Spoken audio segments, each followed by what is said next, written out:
Hello and welcome to another episode of The Damage Report. Is the natural number following four. It's a good start to the day. Hey Jayar, you're here. Save us, Jayar, please. I don't understand why that triggered right there. Anyway, it is not just a regular episode of the show, it's Jayar Wednesdays Fun here at The Damage times. Report. I think what the phone was trying to tell you is that it's Jayar Wednesday. Jayar Wednesday. It started to play music. It was like we need to get hyped for Jayar's appearance. But anyway, you should be hyped. Oh, that tiny little yay bar. Thank you. Yeah. It is actually my birthday. Is it, first of all, you look like you're a sprightly young 31-year-old. Would you I like vaguely remember 31. I'll say, I don't know if I never understood the thing about hiding your age, and men really don't have to do it. But I understand why some women do because of the way our society treats them. But would you like to share with us? No, and the thing is, like sweepstakes, guess John's if age. if you take care of yourself, if you take your health seriously, if you eat all natural Pop-Tarts like I do, then you don't have to be ashamed of your age. Because the older you are, as long as you still look good, it's actually impressive. So I'm just gonna say, I'm 50. I'm actually 50, and I will go toe to toe with J-Lo for 50-year-old bodies. No, I'm not quite that old, but I am getting there rapidly. About a year, actually. But anyway, thank you for that acknowledgement and putting me on the spot. And do you know what else is exciting? A little birthday present for me. Ken Klippenstein returns to the show today. Oh man, he's all grown up and he's off doing his thing, but he's coming back with a scoop for us later on. For the few of you that maybe only watch this show and don't watch the TYT main show, we're trying to get Ken Klippenstein to send his purple sweater in. We're gonna hang it from the rafters. Yeah, in honor of him. We're gonna retire his number. Go ahead and tweet to him. We need the purple sweater. Exactly. You know what? We got a lot to get to though. We're gonna Rush Limbaugh, you know, the Medal of Freedom winner. We're gonna talk a little bit about his record later on today. Adam Schiff is facing death threats. Some of the people you're following on Instagram don't exist. We got a lot of stuff to talk about a little bit later on. But before all that, let's touch base with impeachment, the big domestic news of the day. Everybody expects that Trump is going to be acquitted in the impeachment trial today. Like, we're gonna take a look at some of the votes that maybe could go the other way. Susan Collins, Lisa Murkowski, I mean, they wouldn't even give us witnesses. Susan Collins did, only once it was clear it wouldn't happen. But maybe they'll actually vote to remove him from office. But no, we understand where the vote is going to go, but I want you to listen to the excuses that are given by these individuals. First, here is Senator Susan Collins on why she feels okay with leaving Trump in power. Article 1 alleges the president, quote, will remain a threat to national security and the Constitution if allowed to remain in office. Are you confident that the president won't seek foreign assistance again? I believe that the president has learned from this case. What do you believe the president has learned? The president has been impeached. That's a pretty big lesson. I'm voting to acquit because I do not believe that the behavior alleged reaches the high bar in the Constitution for overturning an election and removing a duly elected president. But the president says he did nothing wrong. Why do you think he learned something? He was impeached, and there has been criticism by both Republican and Democratic senators of his call. I believe that he will be much more cautious in the future. That person is held up as one of the most reasonable Republicans. What she said, like, if I am, because it's my birthday, I'm feeling good, I wanna be charitable. She's one of the most naive people I've ever seen literally in my life. That's the best case scenario, and it probably isn't accurate. She was lying to our faces about how he's been chastened by this experience. After being impeached, why would he ever? I mean, think about what would happen if he did pursue foreign assistance. He'd be protected from the consequences. He'd never do it then. Crazy. What are you talking about? It's not like it, again, everyone, as you said, the best case scenario is that she's naive and somehow forgot the way they all felt about Donald Trump before he became president. All of them called him a liar, called him detached from the truth, said he was a sociopath, said it would be their fault. It would be the downfall of the Republican Party if he got in office. I think Lindsey Graham was the one who said that. He destroyed the Republican Party. After all of that, suddenly, he's learned his lesson. That's nothing like the characteristics of what you guys described him as or anyone knows him as. What will actually happen, if anything, by the way, because it could give him carte blanche to be like, I can do whatever I want because they gave me this free card, get out of jail free card. He'll circle the wagons and he'll eliminate any more potential snitches. That's what he's concerned about. Since the beginning, he's concerned about whistleblowers, leaks, and loyalty.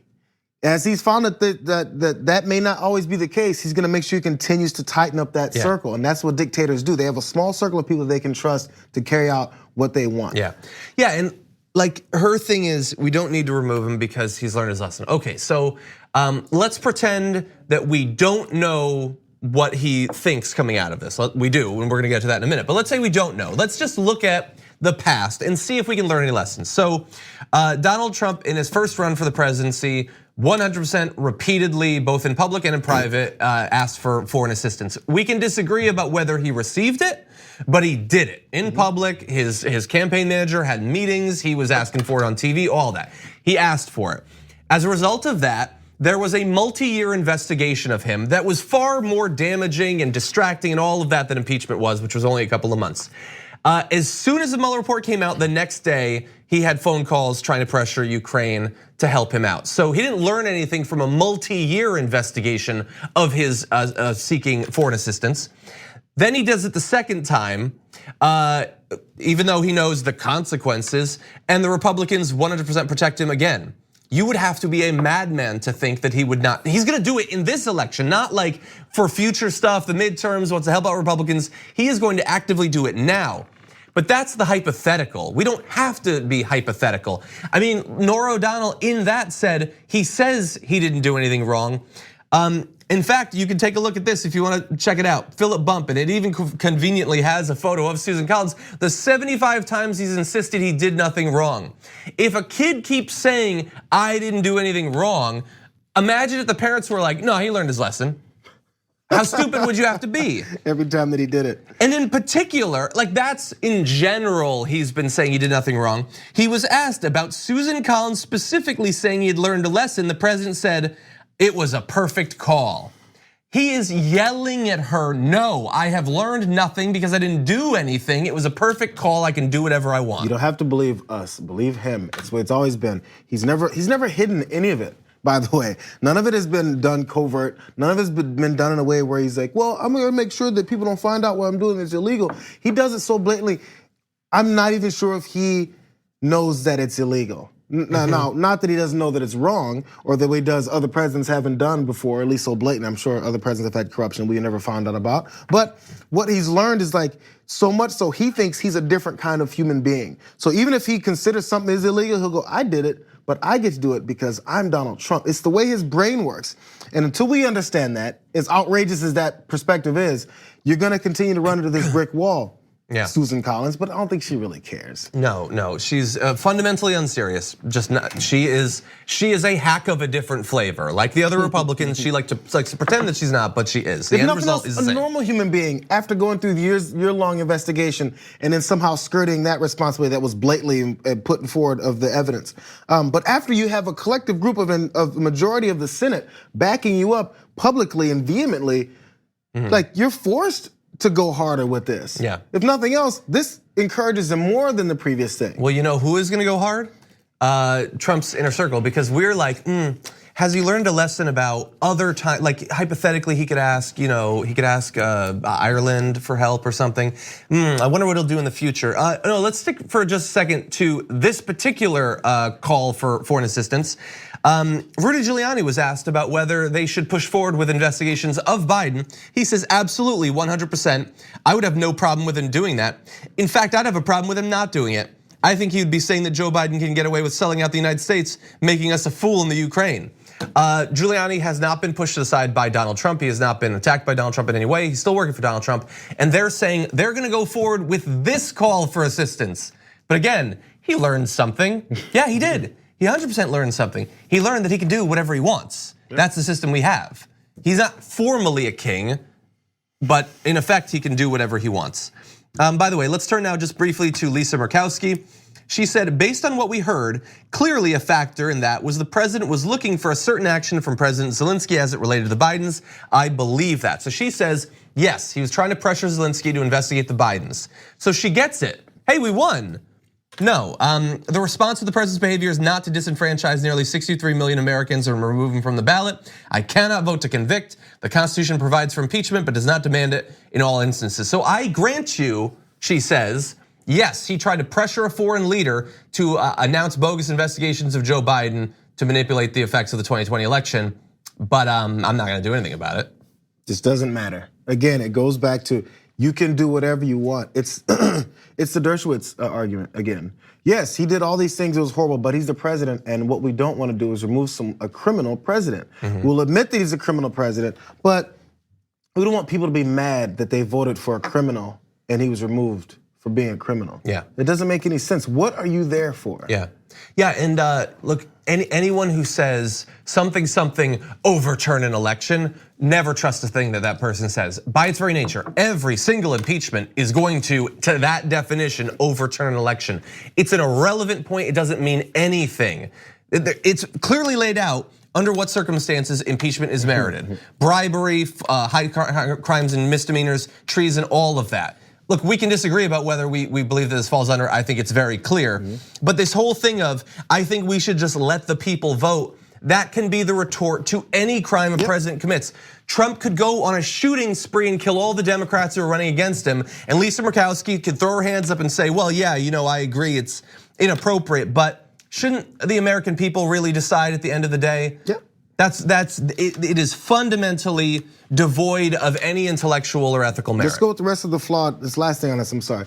The rest of this flawed take is, hey, they want to investigate the Bidens. This is open. Hey, let's investigate the Bidens. Giuliani said, let's investigate the Bidens.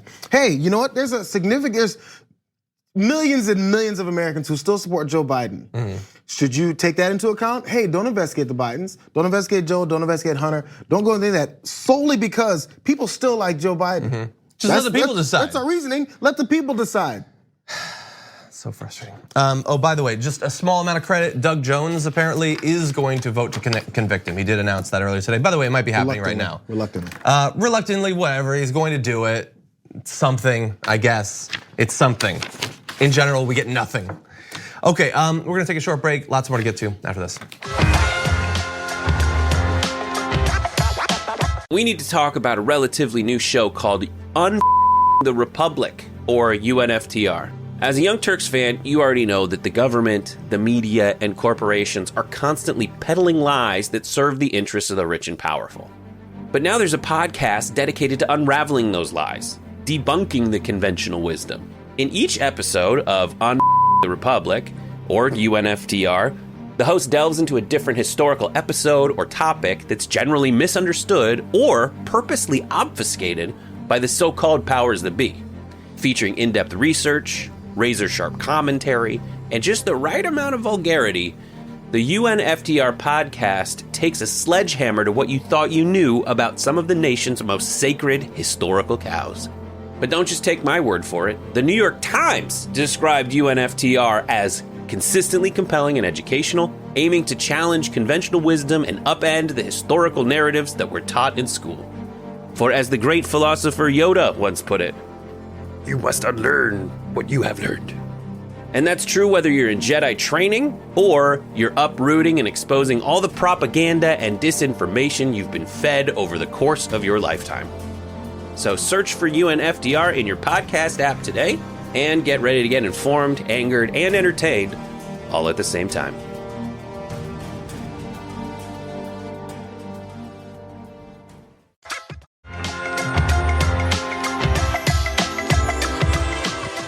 You might have, like me, been on Instagram and you follow some accounts and you see that, oh, they're promoting products. And maybe you wonder briefly, how much experience do they really have with these products? How much do they know about that flat tummy tea? What if you found out that they literally can't experience the products because they're not real people? That's where we turn to sort of Black Mirror filter laid over our social media world. And joining us now to break this down, writer of an awesome article, reporter for the Huffington Post, Jesselyn Cook, welcome back to the show. Thanks for having me. Glad to have you here. Very much enjoyed your article. So we're talking about artificial influencers. Tell me a little bit about what this looks like. Well, they look a lot like people. They're popping up all over Instagram, and these influencers, they're computer generated. They're either created by brands themselves or by digital marketing agencies that let different brands use them to promote their products or services. So how realistic are these in general? Like if someone is just sort of going about their day, are they going to, well, we're seeing some there. Like, are they generally labeled as being artificial? Is the nature of how artificial they are made clear? And in general, how good is this technology getting visually? Well, it ranges a bit. Michaela, who we just saw on the screen, you can tell that she looks like kind of like an avatar from a video game, but some of them look very realistic, and that's intentional by design, and very few of them disclose that they're computer generated and not real people, and go to great lengths to seem human-like and engage with their audiences. Yeah, that sexy colonel that we showed looks, now that's literally what his name is. I'm not just like, it's not a value judgment, although clearly he's a very sexy CGI creation. I can't tell the difference between that and a real person. I think he looks 100% real. So where did this come from? Why is it, like instead of just having an actor pose for photos for KFC, why would they create a digital mascot like the sexy colonel? What are some of the advantages to that? I think for KFC, it was just a marketing gimmick that was supposed to be kind of funny. But for a lot of brands, digital influencers, virtual influencers appeal to them for brand safety reasons. With a human influencer who endorses your brand, there's a risk that the next week they're going to be outed as a racist or they're going to do something scandalous. Whereas with CGI influencers, brands and marketing agencies have full control over what they do and what they say. So this is really interesting. So I totally agree with you. You never know what some of these influencers are gonna end up doing or saying, and the track record in the past has been pretty bad for a lot of them. Generally, they end up saying something really inappropriate. But you also want your brand mascot to be real, like to seem like a human. And so in the case of Michaela, she has 1.9 million followers. She talks to them about being bullied, drama with her friends, her dating life, and even being sexually assaulted, despite the fact that she is not a real thing that can be sexually assaulted. So in this sort of quest to be real, could they potentially cross the line in the same way that a human influencer could? Yeah, absolutely. That instance with Michaela definitely crossed the line. Brud, which is the company that runs Michaela, they took down the video of her talking about her sexual assault right away after there was some backlash. But it's certainly less likely that you're going to be dealing with something like that with a virtual influencer than with a human. Yeah. So what I'm curious about is, like, so I sort of get how you might want to, if you want to have an account that's really popular and you don't think that you yourself can do it, maybe you're not super photogenic or something, maybe you create this avatar, create a life. It's kind of like a piece of living art or something like that. For the purposes of these companies though, where they're gonna be promoting products, there are legal regulations that these might or already are running afoul of, right? Right. So influencer marketing is becoming really big. It was valued at $8 billion last year, and it's expected to hit by 2022, it's going to be $15 billion. And so the FTC has started to pay a little more attention to influencer marketing. They haven't rolled out any specific policies to deal with the transparency issues posed by CGI influencers just yet, but there is a rule saying that if you are going to endorse a product, you can't talk about it if you haven't actually used it. And with CGI influencers, of course, they can't try anything because they're not real. Yeah, at best case scenario, the sexy colonel can try digital chicken, but that's probably as far as it goes. So I did have another question though, because in your article you talk about some proposed legislation that might help in this situation. And one area is making sure that in the same way that sponsored posts are supposed to be clearly labeled, that if you are a digital avatar, that needs to be made apparent in the post, correct? Yeah, so a firm called Fullscreen did a study last year, and they found that 42% of millennials and Gen Zers have actually followed a CGI account without realizing that it's computer generated. And that's where it gets really complicated with deceptive advertising. If you see the sexy colonel or Michaela promoting a product saying how much they love it, and you don't realize that they're not real and they've never used that product, that may influence how you spend your money. So some experts, Truth in Advertising, which is an advertising watchdog organization, they are pushing for disclosure of the fact that these influencers are not real. Jess, it's Jayar. So the same way, whenever you have the advent of all this technology and things change, like the way we had Uber and Lyft and all those things, and taxi drivers, traditional taxi drivers were upset because their jobs were getting taken away. Have you noticed, or has there been a pushback from real life, living, breathing influencers maybe losing some revenue because the opportunities are getting maybe taken away by things like this? Have they had any pushback on that yet? Because that's kind of like a livelihood for a lot of people. Yeah, it's kind of wild to think that even influencers may not be immune from automation taking over people's jobs. I haven't seen any pushback yet, but with the way this trend is growing and based on how popular these CGI influencers are becoming and how many brand deals they're getting, I could certainly see that becoming an issue. Yeah, and I was talking with my producers before this, and one of the proposed pieces of legislation involved, if you are computer generated, then you would have to identify it. And there are these interesting edge cases where I believe, Michaela, I could be wrong, initially the photographs are of a person, but the face is digitally added afterward. And so that hypothetically would be computer generated, even though most of the image is real, but almost everyone's photos have some sort of digital manipulation, from filters to colors being changed to figure outlines being changed to dog ears being added. How it seems like it would be a difficult thing to adjudicate.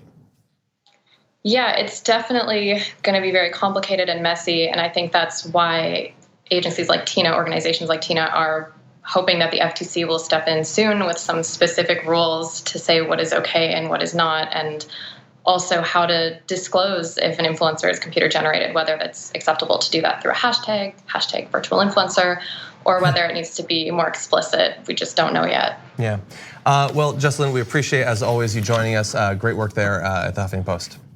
Thanks, John.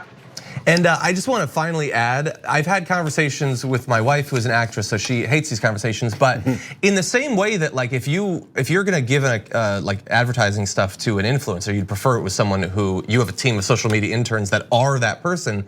Like artificial actors and actresses in the future, why would you want to have someone who could be a diva or might want more money for the next movie? Like, I have a feeling that you're going to be seeing personalities, digital avatars, not the character in a movie, but someone who is playing the character that can be in multiple movies and shows. Maybe they can't do that quite yet, but I think that in the same way that now we're talking about Sexy Colonel, I think that the star of Fast and Furious 17 is not gonna be a flesh and blood human. Well, yeah, everyone's gonna be voiceover actors now instead of real life actors. Until eventually they can replace that too. Okay, anyway, we're gonna take another break. We come back, Adam Schiff facing some death threats. We're gonna break it down after this.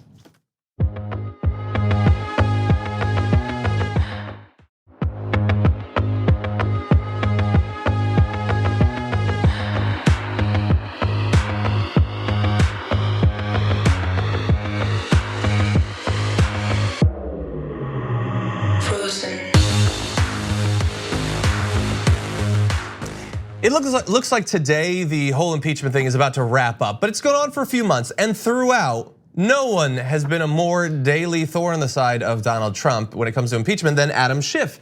And Trump has been lashing out at Adam Schiff for a long time now. So look, we know how this goes over the past few years. Trump demonizes a politician and it's a countdown starts until someone mails a bomb to them or something like that. Yep. Turns out, no, that already happened. We just didn't know about it. This was on October 1st. Jan Peter Meister allegedly called Adam Schiff's office. It's the same day, by the way, that President Donald Trump called for him to be arrested for treason. Total coincidence.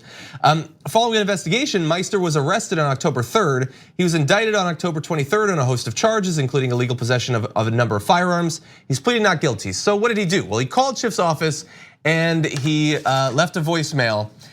We've had to bleep out sections, so it doesn't necessarily register as English anymore, but let's put it up and you'll get an idea of what I'm talking about. There's a lot of stars in that. Yeah, go F your mother, you son of a B, because I'm gonna F and blow your brains out, you F and piece of S mother F. Yeah, it goes on like that for a while, but there's a lot of threats to blow Adam Schiff's brains out. And this is what we've seen before with Maxine Waters and Ilhan Omar. They become a target of the obsession of Donald Trump and his media allies. And eventually someone, best case scenario, threatens to murder them. Worst case scenario, tries to murder them. And so in this case, we have threatens to murder him. And now, of course, he's been brought up. They arrested him, found all this stuff. We'll probably get the details of what they found in his apartment. Yeah, well, we do know. Spoil that. So a little bit more details on him. He's a registered sex offender. His lawyers say that he made the threats in a drunken stupor, so that makes it better. Officers say that when they arrested him 2 days after the incident, he smelled of alcohol, cursed at agents, and stated, "F Adam Schiff." So even as he's being hauled away, he's raising the banner of war against Adam Schiff even more. So somehow this is like his manifesto. I mean, considering they're coming to get him and he's still holding strong to his beliefs and his values about killing Adam Schiff. Another aspect, of course, is he's a conservative. He's mad, he's drunk, he's a registered sex offender. He's got guns. Yeah, apparently he has no regard for the law, but he's watching Fox News. Yep. And that's where he comes in and decides to find a way to do something about this scourge on our earth. There has to come a point when you have to. We just spoke in our last with Jesselyn Cook about AI and laws and rules around what you may promote and push out. This is just for advertising dollars. So you can't have a fake AI come out and take over for people and people not know that. So when Fox News stokes violence and it actually can affect the lives of people, let's not forget politicians get shot. In case you guys forgot, that happens. Then there has to become a point when the responsibility of the people who are stoking those flames have to put some kind of disclaimer out there, say this is a joke, we're just out here trying to make money. Caesar Sayak was the other guy who sent all those mail bombs to CNN and a bunch of the different entities and certain politicians that were democratically elected. Again, he's pointed out and said, I've been watching Fox News, they told me to go do this. This same guy, I was watching Fox News, they told me to go kill Adam Schiff, so I'm just following orders. And that's not just a heat of the moment thing. When they came to arrest him, he said the same thing. He's still doing it. This is his principle, this is who he is. Yeah. I get drunk and I watch Fox News and I get mad and I do something about it. Yeah, and look, this is the actual defense of his lawyers. They explained to investigators that he watches Fox News and likely was upset at something that he saw in the news. He stated that he strongly dislikes the Democrats. Well, yes, he wants to kill them, and feels they're to blame for this country's political issues. Which, look, you know, half the country's gonna think that the Democrats are responsible, the other half is gonna think that the Republicans are. Some people think both are. I think they're the most accurate. Don't kill anyone, I would say. And here's the thing, like as we alluded to with the October 1st thing, Trump said that Schiff should be questioned at the highest level for fraud and treason. He tweeted, why isn't Congressman Adam Schiff being brought up on charges for fraudulently making a statement? He's referring to the joke. Remember, he took this like joke that Adam Schiff told and has for months been saying that he is lying about the call to get Trump removed from office and overthrow an election. That is the sort of willful lying over and over and over, magnified by Fox News over and over and over, that clearly is seeping into the addled, alcohol-soaked brains of Fox News viewers. And the vast majority of them the most they'll ever do will be, oh, I hate him, like most people will when they watch the news. A smaller percentage will leave voicemails like this. A very, very tiny fraction will actually plot to assassinate an official. And those people are out there. And so you have to try to be accurate in the things that you say. Trump has no compunctions, no ethical obligations that he feels to do that. And that's fine, but then it's on the media to provide a filter on that. And Fox News is even more enthusiastic in going after Adam Schiff than Donald Trump is. Even, was today the 4th? 5th. So yesterday. It's your birthday, bro. It is actually, I should know that. Yesterday, Greg Gutfeld had this whole like comedy sketch about pencil neck Adam Schiff, like gleefully trying to overturn the election. That was yesterday, it was months after the death threat. And Trump is going around throwing like schoolyard bully insults at him. Yep. When you say terms like treason, which he says a lot, and also when he referenced the whistleblower, Trump again saying, you know what we used to do to those people. This isn't subtle jabs or subtle suggestions for what you should do. What do we do with people who are found guilty of treason? We kill them. So if you're one of my loyal followers, you're gonna do my bidding and kill this guy. You don't have to say the full words to get it. If someone goes on TV, points in the camera and says, you should go kill this person, most networks, outlets would probably cut that off. Or if they say you should start this fire, you should go do this. If you're stoking violence, directly stoking violence, That's one of those things that people don't want to be responsible for broadcasting. But instead, we're allowing this to happen and say, well, he just went about himself to go do these things. It's been seen over and over and over again that people get pushed to do these things, and it gets just granted as just a normal thing that happens. When the congressional shooting happened on the softball field and some Republicans were shot by a lib or Democratic supporter of a candidate, I think it was Bernie supporter, Bernie Sanders didn't come out and say, well, what are you gonna do? What are you gonna do about it? Nothing I can do. There's constant worry and concern and say, yeah, now by the way, you guys, we're against these guys, but let's not do anything crazy or stupid. There's always to be that preface. For some reason, these kind of entities don't have that responsibility. And look, you're allowed to advocate for your positions, you're allowed to attack the other side if you want to, but you have to understand that there are crazies out there, and so you're not supposed to be constantly poking them with a stick. And very specifically doing, I mean, how many times has Trump tweeted supporters talking about how if he gets removed, we're gonna have a civil war? And Fox constantly, this is a coup, this is a lynching. They are trying to overthrow an election. That is obviously not what is happening. So they are willfully exaggerating to try to get people to think more radically about the situation. All like the common refrain now amongst right-wing commentators is, if the Democrats do X, people are gonna grab their guns.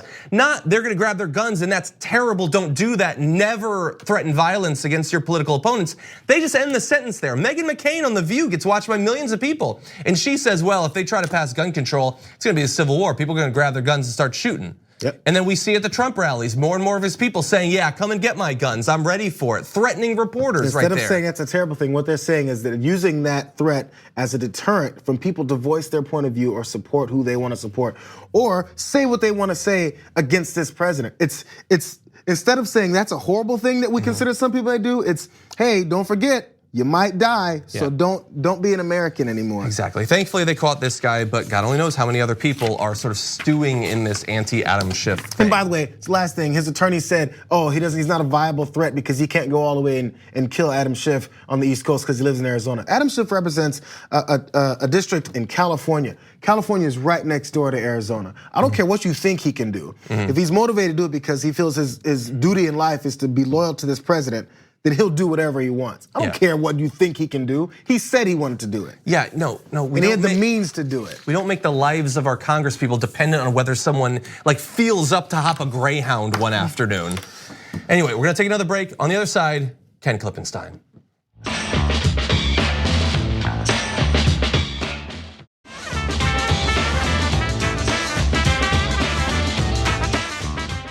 Okay, we're about to launch into a talk about a topic that is itself very serious, but perhaps more important than the topic is the return of Ken Klippenstein to the Damage Report. Ken, welcome back to the show. I feel like Gandalf the Grey now. Exactly. He's wearing gray. Oh, see?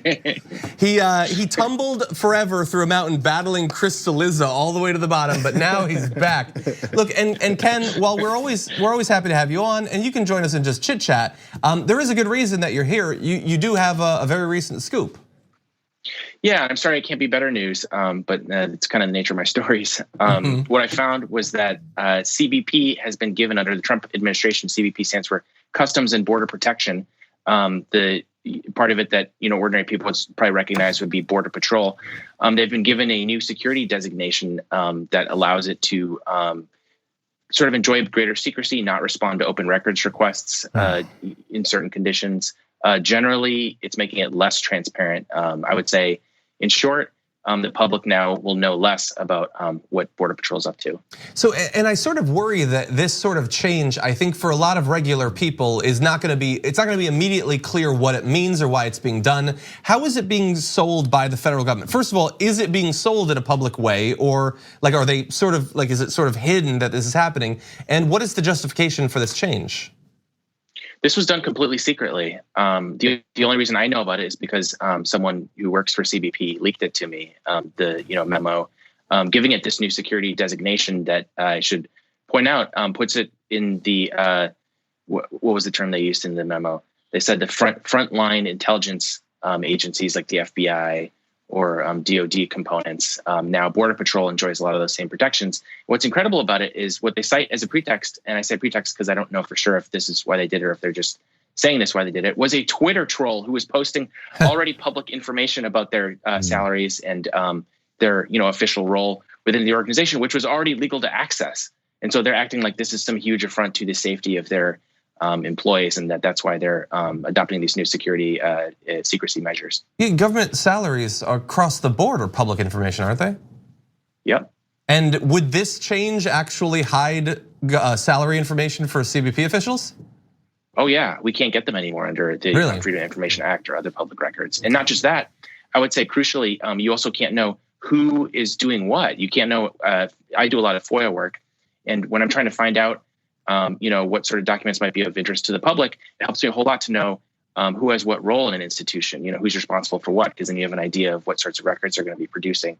And I would say generally, that's a good thing. Like cops wear, they have their name tag, so that's a measure of accountability. So you have an idea of who's, you can remember if something happens, say, oh, officer such and such did this. And I would say a step away from that, I should note, these aren't social security numbers or, personal home addresses or anything. This is just their sort of official information. So I don't see how that would protect them. And that's what experts told me as well. They don't see how this would provide any sort of protection.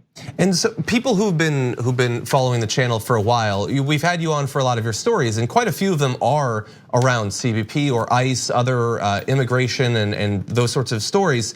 So like looking forward, how do you think this might impact your ability to continue that sort of investigative reporting?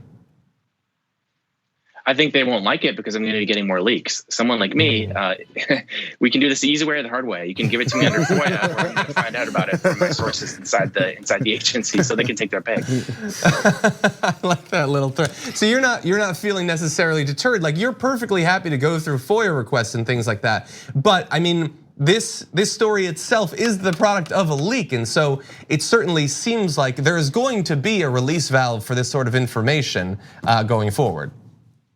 Absolutely. One thing I like to do after I get a leak is then FOIA that document and say, look, I know you have it. I just reported it. Give it to me.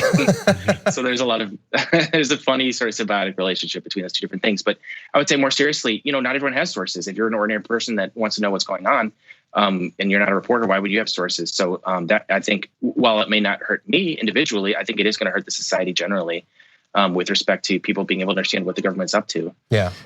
Kenny, sorry, it's Jayar. So maybe calm down my potential hair lighting on fire approach to this. So I'm hoping you say no. But are there any comparisons, at least this is just maybe your historical point of view, is there any connections to this about past maybe dictatorships or kinds of governments that have a secret police force that kind of get started with having no more accountability, that this is comparable to, that now they can start doing things that people don't see happening and potentially harming people that don't have as much power without any kind of accountability? Have you seen this in any kind of other country or history? I can think of a certain country that was very interested in immigration, but I will say that the Twitter account that they cited as their pretext for these new secrecy measures himself was just saying, I want to put out into the public this information. He tried to organize it in a way that was more accessible because remember it was already public. He said, I want to hold accountable them for putting children in cages, essentially. Yeah. And so to me, I have to imagine that factored into their consideration of why they were going to pursue this. So I do think there's a big political component to that, and that this isn't just simply law enforcement concerns as they may try to maintain. Well, so great work as always. We wish you could be doing it for us, but it's great that you're out there, continuing the long streak of breaking great stories. Two quick questions though. One, now that we're going to need more leaks in this area, where can people reach you to do that sort of thing? I love that you asked me that. I would install a Signal app, which is free, encrypts your messages, set it to disappearing, and text me at 202-510-1268. Again, that's 202-510-1268. And the last is not really a question, it's more of a point. I just want you to be aware that there is sort of a popular storm brewing around a campaign to get one of your lavender sweaters sent to the studio to be hung in memoriam. So just know that that's out there. We want to retire your sweater. So Ken, as always, thank you so much for joining us. We love the work that you do. Great to talk to you guys. Take care. You too. We're gonna take one last break. We come back, a little bit more to close out the show.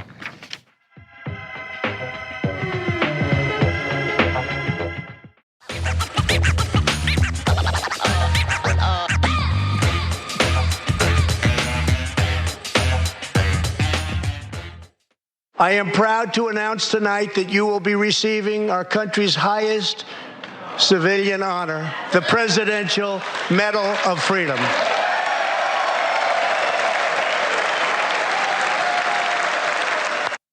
So there you have radio shock jock and one of the most prolific racists in recent American history, Rush Limbaugh, shocked that he's getting the Medal of Freedom, despite the fact that it had been news for hours at that point. So I don't know exactly why he was pretending to be shocked, like he knew he was gonna get it. It's so weird. But anyway, it happened. The Medal of Freedom, for those of you who might not know, is designed to recognize those people who've made an especially meritorious contribution to the security or national interests of the United States, world peace, cultural or other significant public or private endeavors. We're gonna delve into his endeavors, but what's your initial reaction? Well, that's the one part. I was gonna look up the actual meaning too, and I saw you had it. The cultural or significant public or private endeavor. So his cultural endeavor was to secure and produce and progress the racists in this country and their points of view. That's the cultural, that's the historical cultural thing about America that he's kept, that he's preserved for the past 30 years, or whatever he's been in. 100%. Let's go through a few examples of that, because people might be like, well, you're just saying that, but what has he actually said? Well, we're gonna let you know. Feel free to jump in. But this jumps over a lot of different sorts of horrible rhetoric. The first, he said that a student who was denied a spot at a contraception hearing, quote, she must be paid to have sex, so she's a slut and a prostitute. Specifically, he said, what does it say about the college co-ed Susan Fluke, who goes before a congressional committee and essentially says that she must be paid to have sex? What does that make her? It makes her a slut, right? It makes her a prostitute. She wants to be paid to have sex. She's having so much sex she can't afford the contraception. She wants you and me and the taxpayers to pay her to have sex. Yeah, she wanted people to have access to contraception. Which supposedly, if you were a movement that wanted to have less abortions, that seems like it'd be a good call, but no, she's a slut. He said that Kamala Harris and Barack Obama are not African American, and Rashida Tlaib's not a person of color. To be fair, he's the person who should decide. He said that Michelle Obama needs to get over slavery because she's like kind of like obsessed with it. Lest you believe that like Alex Jones has a monopoly on crazy right-wing conspiracy theorizing, Rush Limbaugh claimed that New Zealand mosque shootings were false flag operations despite no evidence. He's claimed multiple attacks were false flags, by the way, that's just one. He suggested that Matt Lauer should host a reality TV show locking victims in his office. It would be half dating game and half Survivor, and would be filmed entirely in his office, which would be a fun game to force the people that he sexually assaulted to go through. He said that maybe toilet water is a step up for some migrants, based on what the left is telling us. And he called the migrant women who'd been abused in holding facilities a gaggle of hysterical women.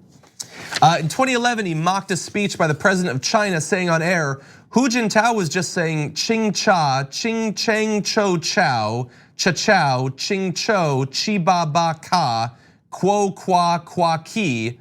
Nobody was translating, but that's the closest I can get, he said. He also said that Barack Obama said he wasn't allowed to play on his private high school basketball team in Hawaii because he played black style basketball. What is black style basketball? You empty the clip at your opponents? What is it? I'm just funning with you here, but really, what is black style basketball? You watch Limbaugh empty the clip headline tomorrow. He also said that the NBA should be the TBA, the Thug Basketball Association, and they're not teams, they're gangs. And he said, quote, look, let me put it to you this way. The NFL all too often looks like a game between the Bloods and the Crips without any weapons. There, I said it. He talked about some caller getting the bone out of his nose. And look, like we have to stop at some point, but you can go through hundreds and hundreds and hundreds and hundreds of incidents as bad or worse.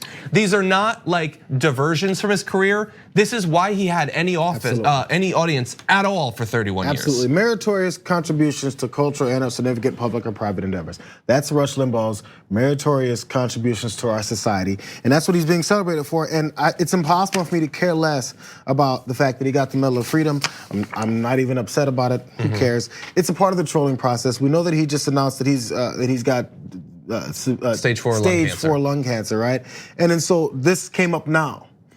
I'm not sure if they were planning it beforehand, so I can't speculate on that, but it seems that it came forward because of that. So once you get diagnosed with that kind of condition, then suddenly you get the Medal of Honor, because then if anyone brings up how much of a horrible person he's been in his entire life, they are now a bad person. Exactly. It's a trolling.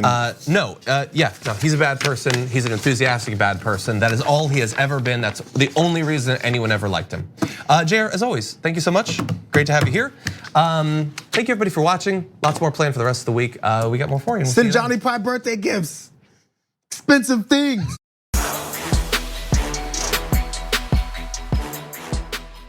Thanks for listening to the full episode of The Damage Report. Support our work, listen ad-free, access members-only bonus content, and more by subscribing to Apple Podcasts at apple.co/TYT. I'm your host, John Adarola. I'll see you soon.